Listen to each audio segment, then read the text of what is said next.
بسم اللہ الرحمن الرحیم ثم لما فرغ المصنف عن تعریف الخاص وحکمه وتفضیعاته اراد ان يبين بعض انواعه المستعملة في الشریعة كثيرا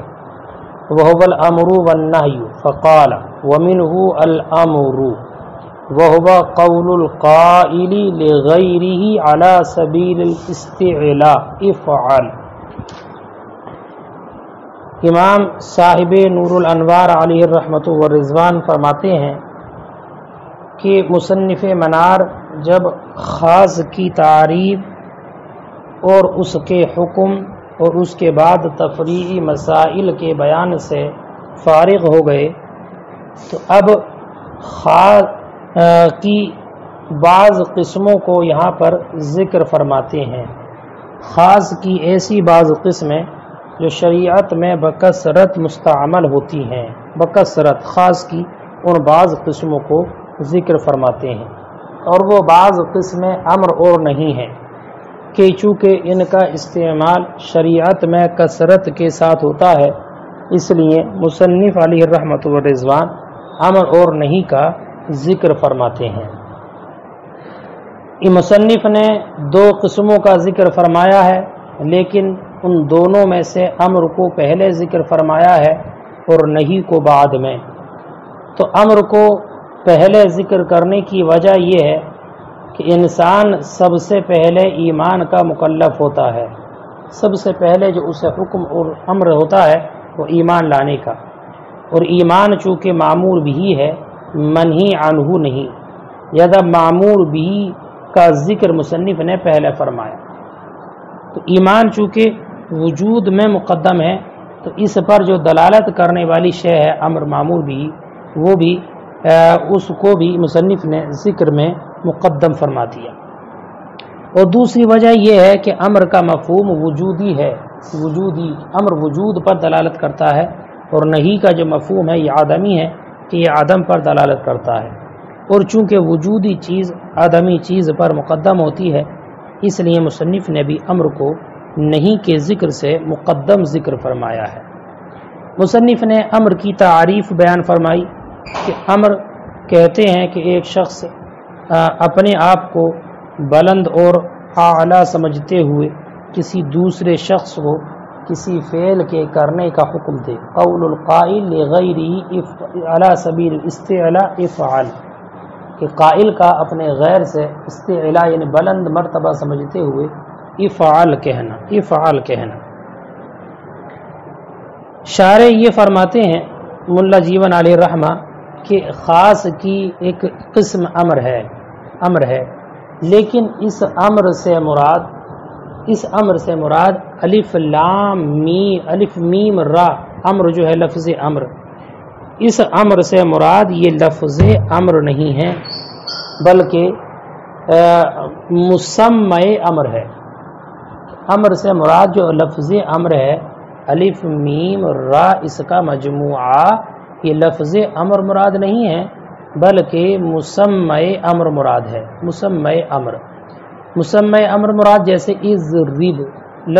مسمع امر ہے اضرب، انصر، اشرب وغیرہ، تو یہ مسمع امر مراد ہیں۔ اور اس کی دلیل یہ ہے کہ یہاں پر امر سے لفظ امر مراد نہیں ہے بلکہ مسمع امر مراد ہے۔ وہ اس لیے دلیل یہ ہے کہ خاص کی جو تعریف آپ نے پڑھی نا، وضع لمعنی معلوم، کل لفظ وضع لمعنی معلوم، تو یہ جو آپ نے تعریف پڑھی ہے نا یہ مسمع امر پر صادق آتی ہے۔ لفظ امر جو مجموعہ ہے الف میم را، اس کا جو مجموعہ ہے اس پر صادق نہیں آتی بلکہ وہ خاص کی تعریف مسمع امر پر صادق آتی ہے، اس پر مسمع امر پر صادق آتی ہے۔ اور وہ معنی جس کے لیے یہ بطور وجوب وضع کیا گیا معنی معلوم، ایسا معنی جس کے لیے وضع کیا گئے گا نا، معنی معلوم کے لیے وضع کیا گیا ہو، اس کا معنی معلوم ہے وجوب، وجوب کے طریقے پر کسی چیز کا طلب کرنا، یہی ہے معنی معلوم۔ یہ ہے معنی معلوم۔ تو بتانے کا مقصد یہ ہے کہ یہاں پر امر سے مراد لفظ امر الف میم را کا مجموعہ نہیں ہے، بلکہ مسمع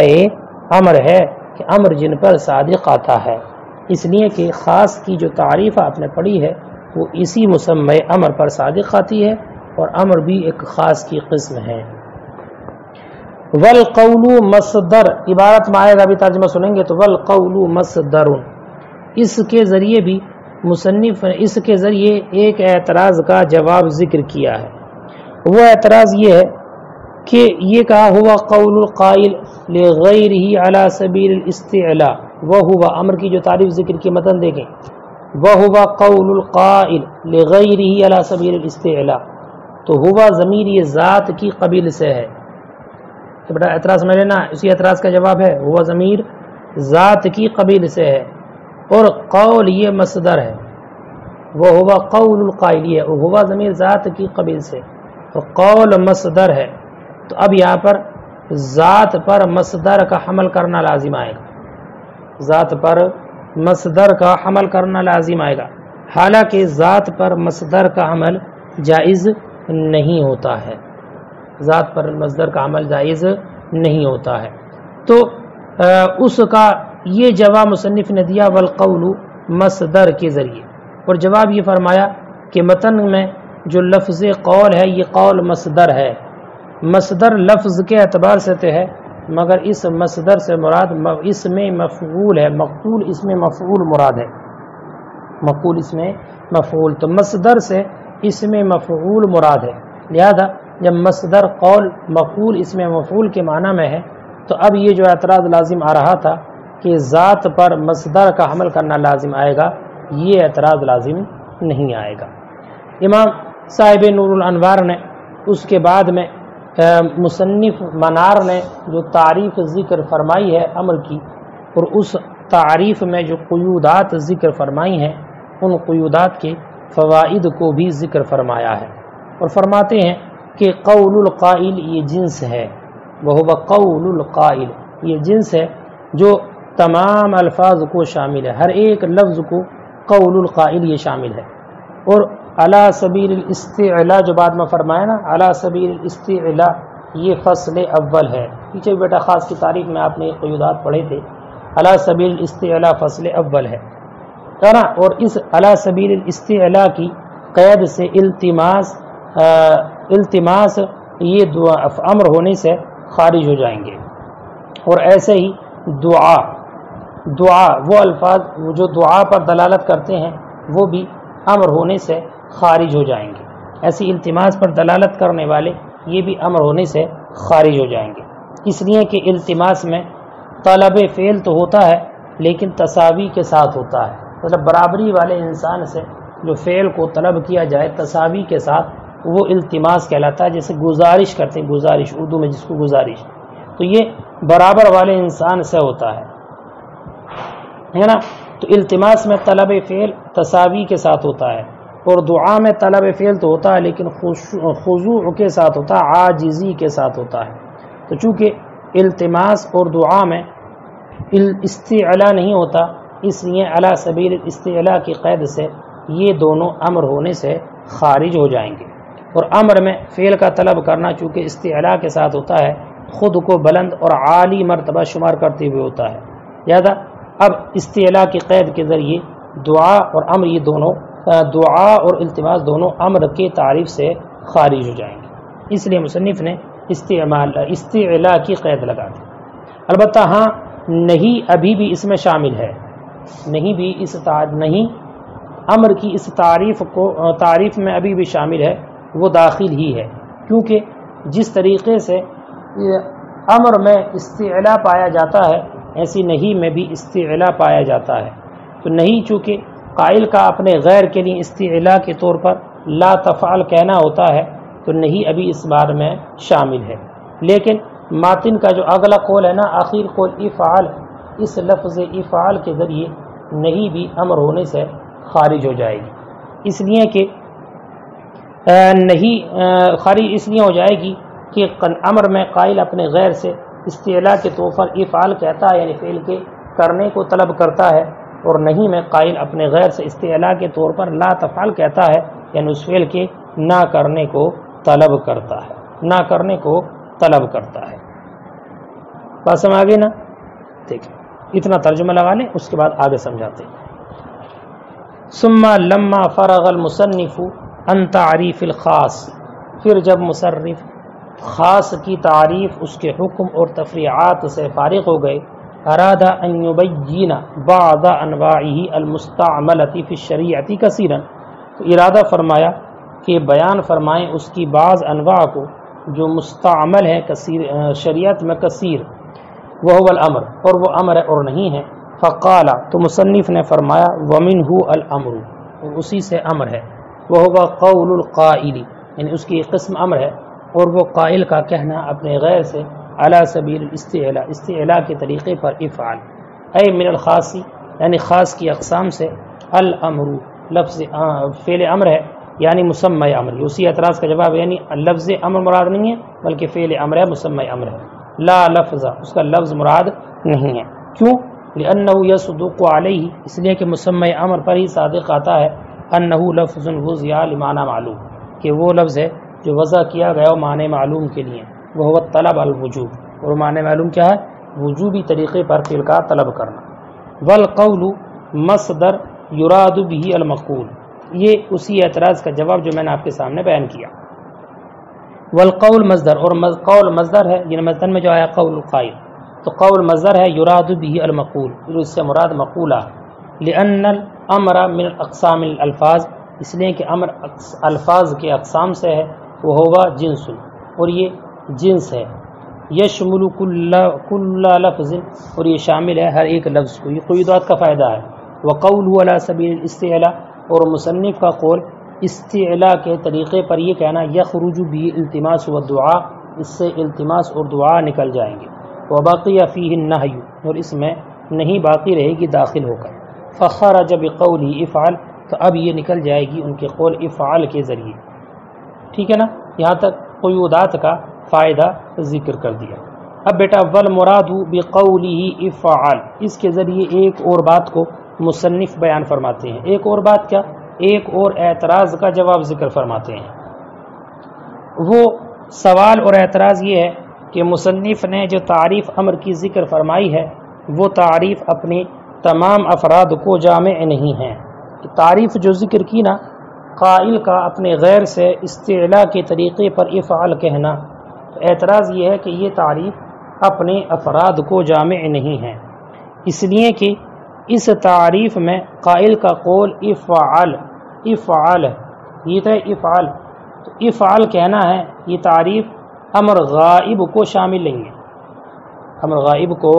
شامل نہیں ہے، اور ایسے ہی امر متکلم کو شامل نہیں ہے، امر متکلم کو شامل نہیں ہے۔ تو جب یہ تعریف امر کی تعریف امر غائب کو شامل نہیں، امر متکلم کو شامل نہیں، اس لیے کہ امر غائب میں جو قائل کا قول ہوتا ہے وہ لیفعل ہوتا ہے، اور امر متکلم میں جو قائل کا قول ہوتا ہے وہ لافعل ہوتا ہے، یہ جمع کے لیے لنفعل وغیرہ ہوتا ہے، لنفعل۔ حالانکہ امر غائب اور امر متکلم یہ ویسے ہی امر ہیں جیسے کہ امر حاضر یہ امر ہے۔ تو مصنف نے جو تعریف ذکر کی ہے امر کی، وہ امر کی ایک قسم پر صادق آتی ہے اور دوسرے افراد کو شامل نہیں ہے، تو یہ تعریف تمام افراد کو جامع نہیں ہے، حالانکہ تعریف کا تمام افراد کو جامع ہونا ضروری ہے۔ اس کا جواب شارح نے یہ ذکر فرمایا ہے کہ ماتن کا جو قول ہے نا تعریف میں افعل افعل افعل، تو اس لفظ افعال سے خاص طور پر فعل امر صیغہ امر مراد نہیں ہے، خاص طور پر صیغہ امر حاضر کا جو صیغہ افعال وہ صیغہ مراد نہیں ہے۔ تو مصنف کا قول افعال سے خاص طور پر لفظ افعال یہی صیغہ مراد نہیں ہے، بلکہ اس افعال سے ہر وہ لفظ مراد ہے جو مضارع سے امر بنانے کا جو معروف و مشہور طریقہ ہے نا، اس طریقے پر جو امر بنایا گیا ہو، یعنی امر بنانے کا جو طریقہ ہے کہ مضارع سے امر بنایا جاتا ہے، غائب سے غائب، حاضر سے حاضری وغیرہ پورا جو طریقہ ہے نا، تو اس طریقے پر جو امر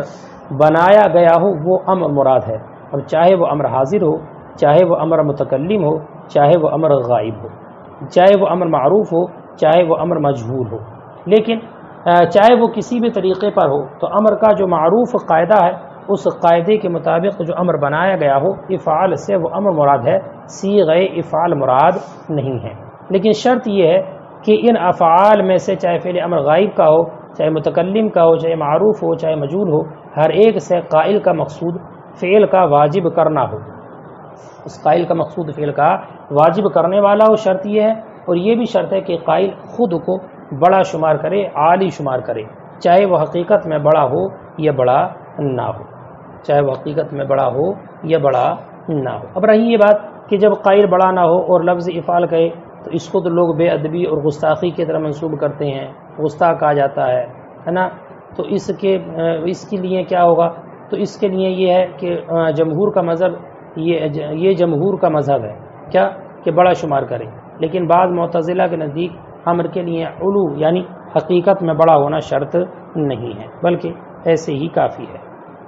اور بعض حضرات کے نزدیک امر کے لیے واقع میں بڑا ہونا ضروری ہے اور نہ استعلاء کے ساتھ اپنے آپ کو بلند شمار کرنا ضروری ہے، بلکہ بعض علماء کا مذہب یہ ہے کہ عالی اور بلند اپنے آپ کو شمار کرتا ہے. دیکھیں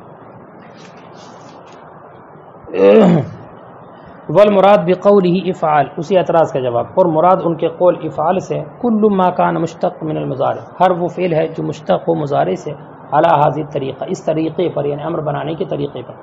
سواء کان حاضرا او غائبا، چاہے وہ امر حاضر ہو او غائبا یا امر غائب ہو یا متکلم ہو، معروف ہو یا مجہول ہو، ولکن بشرط، لیکن اس شرط کے ساتھ ان یکون المقصود منه ایجاب الفعل، کہ اس سے مقصود فعل کو واجب کرنا ہو، وَيَعُدُّ الْقَائِلُ نَفْسَهُ عَالِيًا، اور قائل اپنے آپ کو بلند شمار کرتا ہو، سواء کان عالیا فی الواقع اولا، چاہے وہ واقع میں عالی ہو یا نہ ہو. ولہذا نسب الی سوء الادب، اسی وجہ سے اس کو سوء ادب کی طرف منسوب کیا جاتا ہے، ان لم یکن عالیا، اگر وہ عالی اور بلند مرتبہ نہ ہو. وبما ذکرنا ان دفع ما قیل سے ایک اور اعتراض کے جواب کی طرف مصنف نے اشارہ کیا. امام صاحب نور الانوار یہ کہتے ہیں کہ اس ایک اعتراض اور دور ہو گیا جو اعتراض کے امام صاحب توضیح کی طرف سے کیا گیا ہے. وہ یہ کہ امام صاحب توضیح نے یہ فرمایا ہے کہ آپ کی مراد امر سے کیا مراد ہے. اہل عرب کے نزدیک جو امر ہے وہ امر مراد لیا ہے، کہ اصولیوں کے نزدیک جو امر ہے وہ مراد لیا ہے. تو اہل عرب کی اصطلاح اگر مراد لی ہے تو ایسی صورت میں تعریف میں جو آپ نے قید لگائی ہے علی سبیل الاستعلاء، اس کی کوئی ضرورت نہیں ہے. کہ اگر آپ نے امر سے مراد وہ امر لیا ہے جو اہل عرب کی اصطلاح میں ہے تو اب علی سبیل الاستعلاء کی قید لگانے کی کوئی ضرورت نہیں ہے. اس لیے کہ اہل عرب کے نزدیک جس طریقے سے استعلاء کے طریقے پر فعل کو طلب کرنا امر ہے، ایسی التماس اور دعا بھی ان کے نزدیک امر ہیں. حالانکہ التماس میں استعلاء نہیں پایا جاتا، ایسی دعا میں بھی استعلاء نہیں پایا جاتا، ابھی پڑھا آپ نے. اور وہ کہتے ہیں کہ اگر اصولی حضرات کی اصطلاح مراد ہے تو ایسی صورت میں امر کی تعریف جو کی ہے آپ نے، یہ تہدید کو یعنی دھمکی دینے کو بھی شامل ہوگی اور تعجیز کو بھی شامل ہوگی. تعجیز مخاطب کو عاجز کرنے کے لیے جو فعل طلب کیا جائے. تہدید کی مثال جیسے اعملوا ما شئتم، تو اعملوا ما شئتم چونکہ یہ بھی استعلاء کے طریقے پر ہوتا ہے. اسی تعجیز جیسے فاتوا بصورۃ من مثلہ، تو یہ بھی استعلاء کے طریقے پر ہوتا ہے. تو اب امر کی تعریف ان پر بھی صادق آئے گی کیونکہ ان دونوں کے اندر بھی استعلاء پایا جاتا ہے. حالانکہ ظاہر اور حقیقتاً اگر دیکھا جائے تو یہ امر نہیں ہے. تو اسی کا جواب یہ ذکر کیا اور جواب یہ دیا ہے کہ ہماری مراد اصولی حضرات کی اصطلاح ہے، لیکن امر میں محض استعلاء مقصود نہیں ہوتا بلکہ استعلاء کے ساتھ ساتھ فعل کو لازم کرنا بھی مقصود ہوتا ہے. اور فعل کا لازم کرنا امر میں پایا جاتا ہے، تہدید میں فعل کو لازم کرنا نہیں ہوتا، تو تعجیز میں بھی فعل کو لازم کرنا نہیں ہوتا. تو تہدید اور تعجیز میں یہ نہیں پایا جاتا. امر میں چونکہ فعل کا طلب کرنا اس وجہ سے پایا جاتا ہے کیونکہ امر کا موجب وجوب ہی ہے، یعنی امر کے ذریعے فعل کو طلب کرنا ہے. اور تہدید میں اور تعجیز جو ہے اس میں فعل کو طلب کرنا ہی مقصود نہیں ہوتا، بجائے اس کے کہ فعل کو لازم کرنا مقصود ہو، بلکہ تحدید میں محض دھمکی دینا اور تعجیز میں مخاطب کو عاجز کرنا اور اس کو بے بس کرنا مقصود ہوتا ہے۔ لہذا اس عبارت کے ذریعے لیکن بشرط یکون مقصود سے اسی اعتراض کے جواب کو ذکر کیا ہے۔ وہ بما ذکرنا، اور وہ اس کے ذریعے جو ہم نے ذکر کیا، ان دفع ما قیل، دفع ہو گیا وہ اعتراض جو کیا گیا۔ ان ارید بھی اصطلاح العربیت، اگر اس امر سے مراد لیا گیا اہل عرب کی اصطلاح، فلا حاجت الی قولی علی سبیل الاستعلاء، تو کوئی ضرورت نہیں ہے استعلاء کے طریقے پر کہنے کی، لأن الالتماس والدعاء ایضا امر عندهم، اس لیے کہ التماس اور دعا ان کے نزدیک امر ہے۔ وان ارید بھی اصطلاح الاصولیین، اور اگر اس سے اصولی کی اصطلاح مراد ہے، فیصدق علی ما ارید بھی تحدید، تو صادق آئے گی تعریف اس پر بھی جو مراد لیا گیا تحدید سے اور تعجیز سے۔